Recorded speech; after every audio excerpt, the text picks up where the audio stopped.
안녕하세요. 저는 네. 고덕중학교 예비 2학년 학생인데요. 네, 뭐라고요? 어디? 고덕중학교.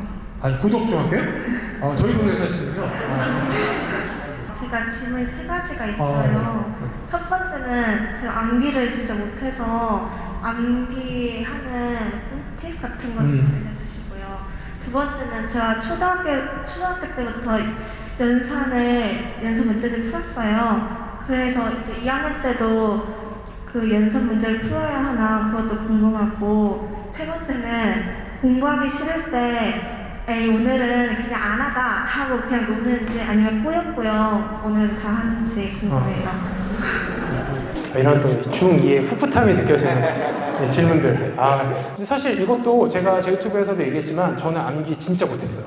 그러니까 저는 사실 제가 타고난 재능이 있다면 오히려 이렇게 계산이나 수학적인 사고력이 오히려 재능이 있었고, 암기를 진짜 못했는데 초등학교 때부터 암기 과목이 있었습니다. 국사 같은 과목이 있어서 제가 초등학교 다닐 때는 매일같이 일주일에 한 번씩 막 시험을 보고 그랬어요. 선생님이 뭐 국사 예를 들면 뭐 무슨 나라는 뭐 이 작품의 뭐 제작 연도는 막 이런 걸 물어봤어요. 그래서 또 그런 거를 성적을 잘 받기를 또 엄마가 바라셨고, 저도 또 자존심이 상하니까 진짜 싫은데 암기 과목을 외우면서 어땠냐면, 교과서를 받으면 이런 책인데 이런 책이 구멍이 날 때까지, 그러니까 암기가 안 되니까 짜증이 나니까 처음에는 형광펜을 치고, 그 다음에는 빨간색으로 밑줄을 치고, 또 사인펜으로 치고, 형광펜도 또 처음에는 연두색 치다가 그 다음에는 주황색, 점점 진해져요. 왜냐면 안 보이니까.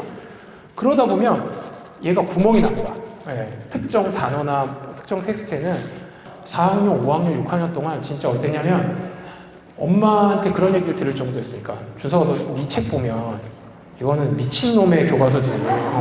만약 요즘이었으면 저희 어머니가 저를 정신과에 진짜 데려갔을 정도로 정말 책이 어땠냐면 검해요. 진짜 10번이 뭐야, 한 100번도 봤을 것 같아요. 한 페이지를. 그렇게 하면 외워집니다. 그러니까 이게 색깔이 진해지잖아요. 그 밑에 글자가 잘 안 보여요. 근데 기억이 나는 거죠. 근데 왜냐면 그렇게 치면서 봤으니까. 근데 그러고도 기억이 안 나는 부분이 있으면 진짜 저도 약간 나도 진짜 미친 것 같다는 느낌. 이렇게 조명으로 대고 봅니다. 이렇게 대면 글자가 보이거든요. 그럼 그 밑에 펜으로 적어놔요, 그 단어를. 중3 한 여름방학쯤에 어떤 능력이 생겼냐면, 그러니까 여러분이 뭐 소위 말하는 포토 메모리처럼 한 번 읽으면 다 외워졌습니다. 그러니까 저는 이걸 유전적으로 타고난 게 아니고요. 저도 너무 신기했어요. 책을 진짜 한 번만 봤는데 머릿속에 그 페이지가 그러니까 후천적으로 생긴 거죠. 그래서 그때부터는 어떠냐면 형광펜으로 치지도 않아요. 그냥 읽다가 슬러시만 하나씩 걷어요. 여기서 쉬어가는 거죠. 읽으면 머릿속에 저장이 되니까.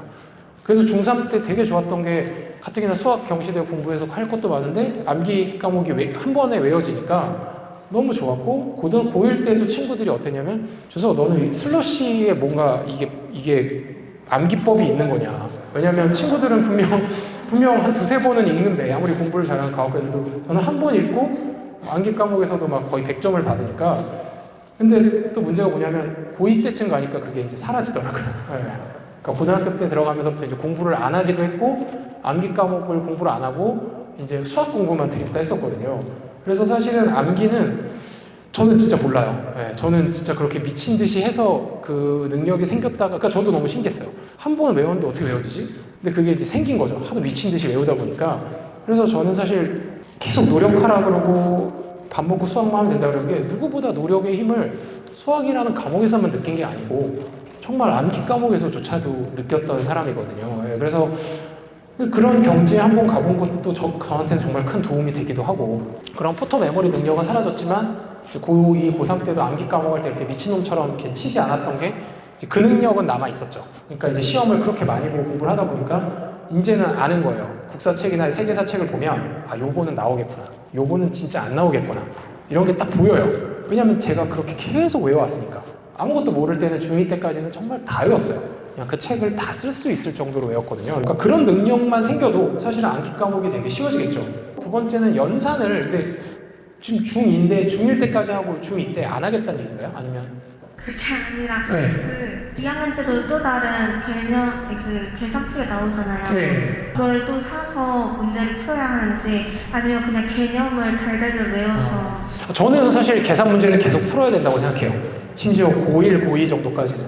왜냐면 계산 능력도 역시 똑같아요. 암기랑 마찬가지로 어느 정도 궤도에 올랐다고 해도 또 새로운 계산 문제가 있으면 예를 들어서 뭐 2차 방정식, 2차 방정식 간단한 계산 문제가 있는 문제집이 따로 있고 좀 심화하거나 개념 위주의 문제가 있으면 저는 일단 계산 문제부터 풀고 넘어가야 된다고 생각합니다.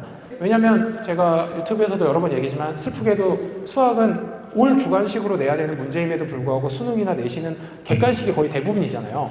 심지어 주관식도 마킹을 하니까. 그래서 계산 실수 때문에 틀리는 문제가 제일 아깝고 그게 사실 어떻게 보면 가장 큰 변별력이기 때문에 계산 문제만 모아져 있는 문제집을 일단 무조건 모든 과목, 모든 학년별로 풀 필요는 무조건 있다고 생각해요. 그리고 올라갈수록 그 시간은 점점 짧아질 거라서 딱히 그거를 푸는데 큰 시간이 들지도 않을 거고요.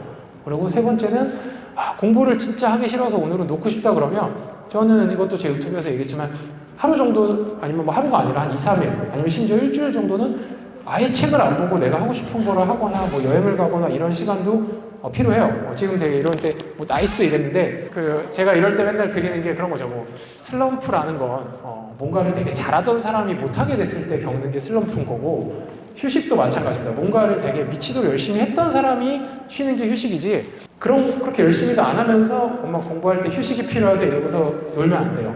그러니까 제가 얘기하는 뭐 하루나 일주일의 휴식은 정말 미친 듯이 공부를 하고 나서 뭐 짧게는 하루, 길게는 3, 4일, 일주일 쉬는 거죠.